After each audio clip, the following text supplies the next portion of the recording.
Class 9 आज हम यहाँ चैप्टर नंबर 10 काठमांडू पढ़ने जा रहे हैं। इसके अंदर लेखक का नाम होता है विक्रम सेठ। विक्रम सेठ नाम रहता है लेखक का। यह चैप्टर एक हेवन लेक बुक से एक छोटा सा चैप्टर लिया गया है। काठमांडू, इस चैप्टर के लेखक है विक्रम सेठ।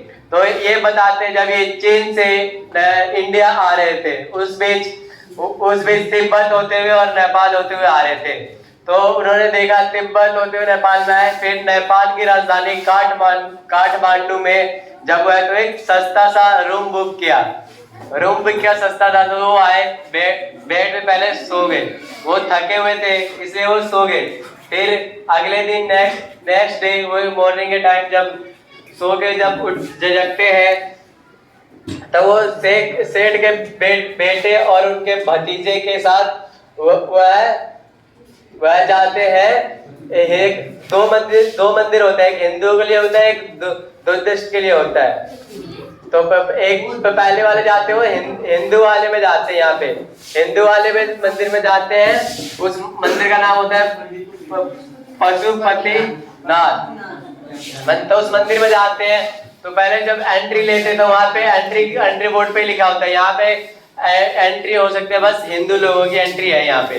तो पढ़ते हो, तो पढ़ने के बाद फिर आगे जाते हैं, एंट्री ले लेते हैं। तो फिर देखते हैं कि बहुत सारे लोग लाइन में खड़े पूजा करने के लिए, और जो घूमने आए थे लोग वो घूम रहे थे मंदिर के चारों ओर, और बहुत सारे बंदर पे और कुत्ता और पक्षियां उड़ रही थी।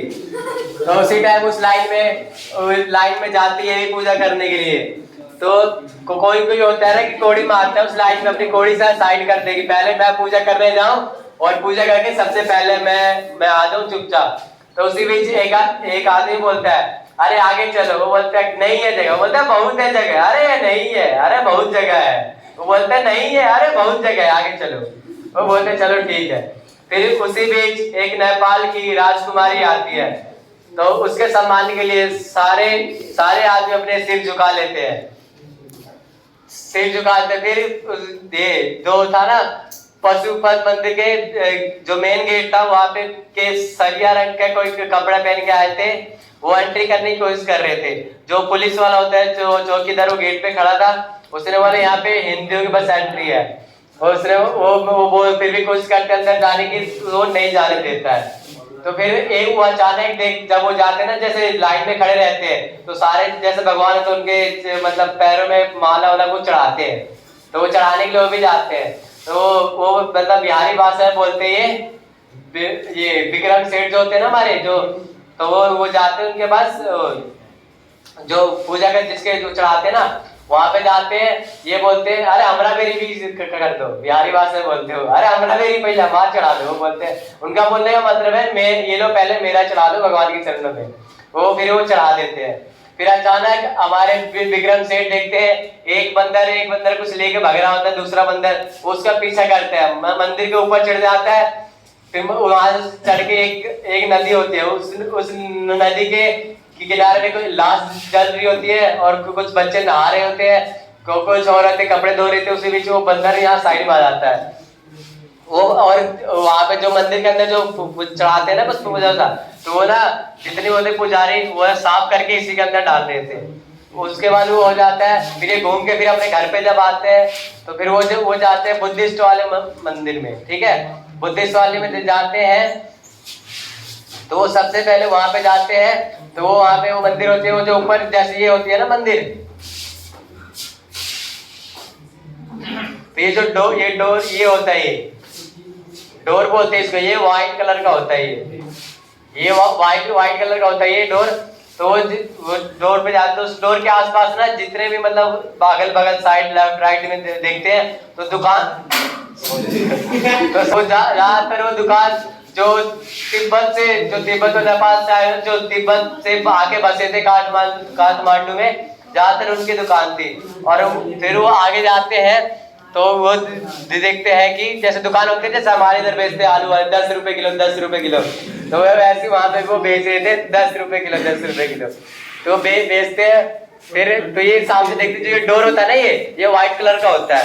और जो इसके जो विपरीत यहाँ पे जब देखते हैं इसके आसपास के गलियों में, यहाँ पे ये देखते हैं कि बहुत सारे लोग मतलब शोर हो रहा है बहुत, और इसके विपरीत इसके बगल वाले की गली में बिल्कुल ही शोर नहीं, नो क्राउड होता है, नो क्राउड होता है, मतलब बिल्कुल ही शोर नहीं, बिल्कुल शांति होती है। फिर वो ये सब ये घूम के जब अपने रूम में आते हैं, जब वो जो सा रूम बुक किया होता है काठमांडू में, उस रूम में आते तो फिर वो सोचते हैं कि मैं बहुत थक चुका हूँ, अब मुझे घर जाना चाहिए, मुझे टिकट बनवानी चाहिए। तो फिर उनका अचानक दिमाग में आता है कि नहीं, जब मेरे को ऐसे घूमना है तो मुझे ट्रेन या बस में घूमना चाहिए। उन्होंने सोचा मेरे को ट्रेन या बस से पटना जाना चाहिए, पटना से फिर गंगा नदी के साथ घूमते घूमते गोवा ये सब होते हुए मुझे फिर मैं दिल्ली पहुंच जाऊंगा।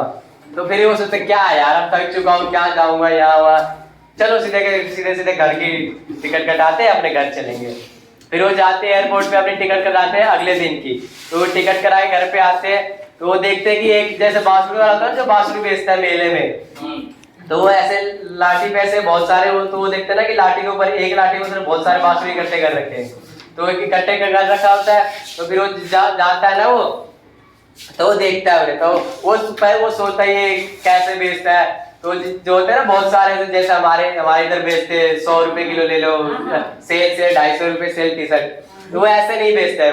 वो एक बांसुरी निकालता है और वो बजाता है, और जो आता है उसको एक आराम से निकाल के दे देता था वो।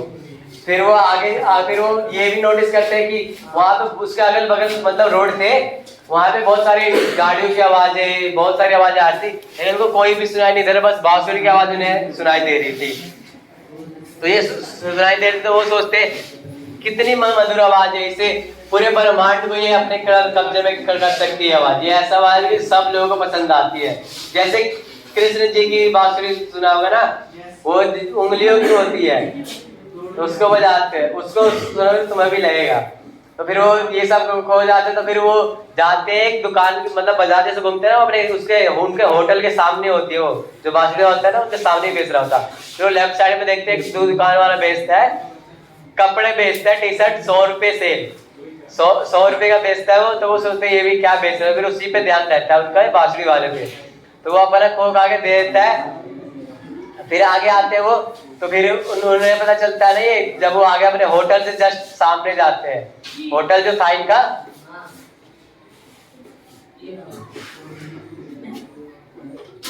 तो ये इनका होटल था, वो अपने सामने जाते हैं, यहाँ पे रोड थे इनके, यहाँ पे ये रोड था, ये इनके मतलब रोड के बगल में ही था उनका होटल।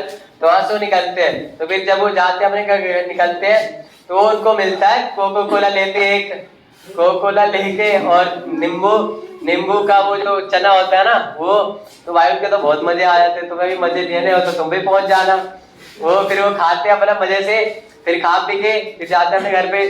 तो फिर वो जो बांसुरी वाला देखता है, तो वहाँ बांसुरी वाला उनसे कुछ क्वेश्चन नहीं पूछता, लेकिन वो पूछते हैं, जब वो देखा बांसुरी अपने पूरे ब्रह्मांड को अपने मतलब कब्जे में कर सकता है, ऐसे उसकी धुन है।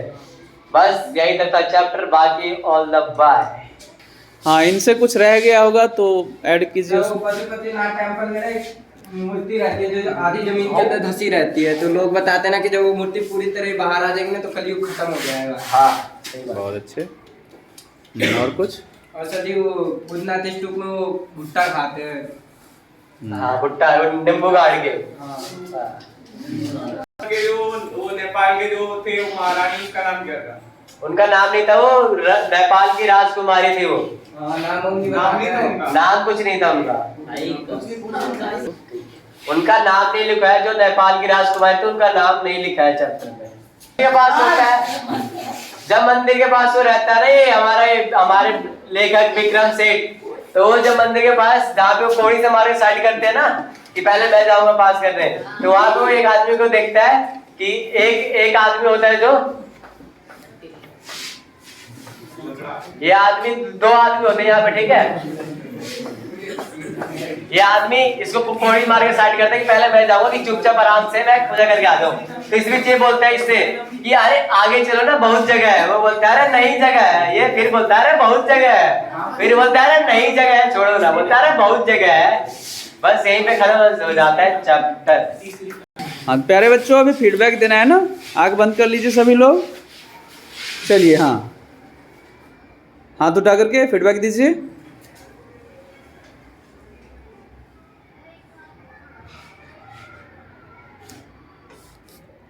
Okay, thank you.